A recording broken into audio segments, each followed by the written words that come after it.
All right, what is up, my friends? This is your best friend in real estate, David Stoltzman, here to talk about one of my all-time favorite topics behind this Van Gogh. One of my all-time favorite topics: for sale by owner. These are the folks that have decided that either they want to strike out on their own and go out there and sell their home themselves. They have decided to climb that mountain by themselves. Good luck to them. God bless them. These are the same people that, you know, if they find themselves in a court of law, they're going to represent themselves, and if something happens to their body, they'll grab a scalpel and turn themselves into a jack-o'-lantern. So, no. You're more than welcome to sell your home by yourself.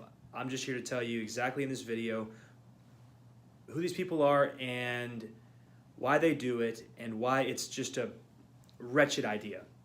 And I'm going to break this into 3 different videos because there's just a lot to cover, and I don't want to put out a 15-minute video that no one watches. So let's get right into it. So across the landscape, about 7% of homes within a given year are going to sell for sale by owner. That's across the board, across the country. DFW, probably about the same. And so 7% of the homes that close are for sale by owner. So if you take all the for sale by owners and you group them up, 1 out of 10% will actually work their way through the deal, regardless of the result, work their way through the deal and actually close their home by themselves. God bless them. That's quite the mountain to climb. So they did it. Hoorah, congratulations to them.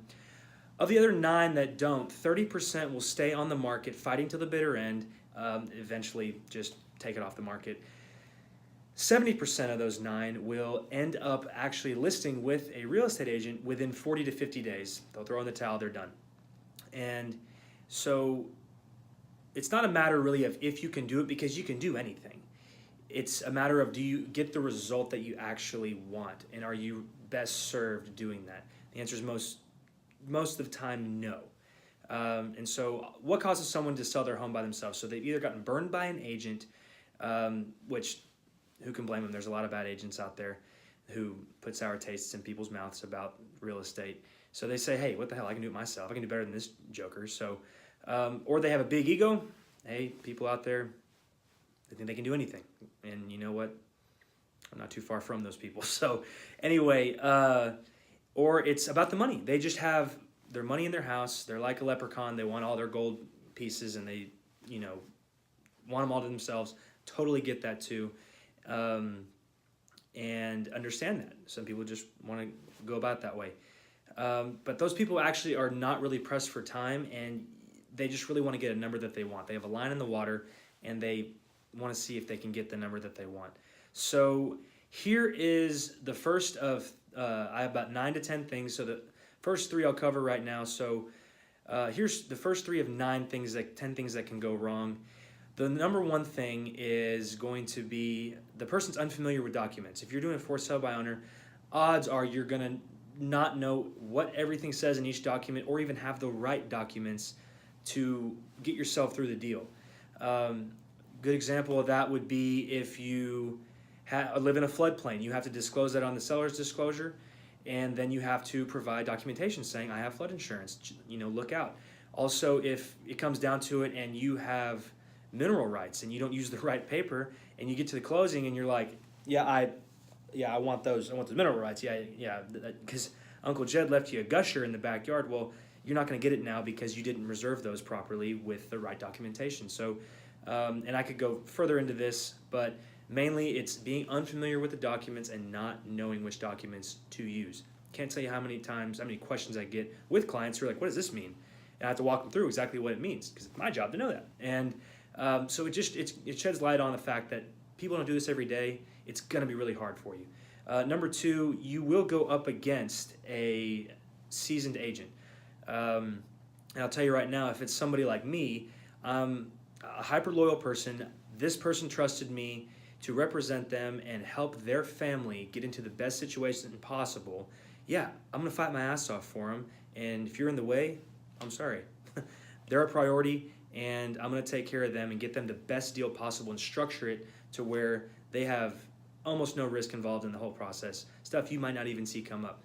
And if you didn't know, there's about 45 to 50 different ways for a buyer to get out of a contract.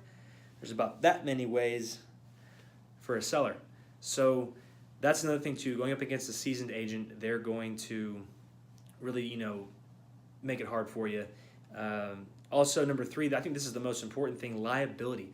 As a seller, you are completely naked if you don't have representation, and mainly because of liability. You're already liable for a lot of things because it's your home, but brokers carry what's called E&O insurance. And you could say, yeah, well, I'm using a lawyer to help me through the process. Well, odds are they don't have E&O insurance. And for example, if you mismarket your home, if you say, oh yeah, it's new carpet, well, I just took a step on it, it's not new anymore. You could get flagged for that. You could say, oh, I filled in my pool or whatever, and it shows up on the survey or something like that happens. Or even worse, little Jimmy is in your house wearing roller skates for a showing, and he decides to take a trip up the stairs and he comes right back down and breaks his neck. Well, that's your fault. It happened during a showing. That's something you could get sued for. All that money you wanted to save is now gone. So that's probably the biggest thing, is the liability that you put yourself under. It's just a monstrous risk that you don't have to take. That's it for now, guys, and I will share 2 more videos to bring all this together. Thanks for watching, and look forward to the next one. See ya.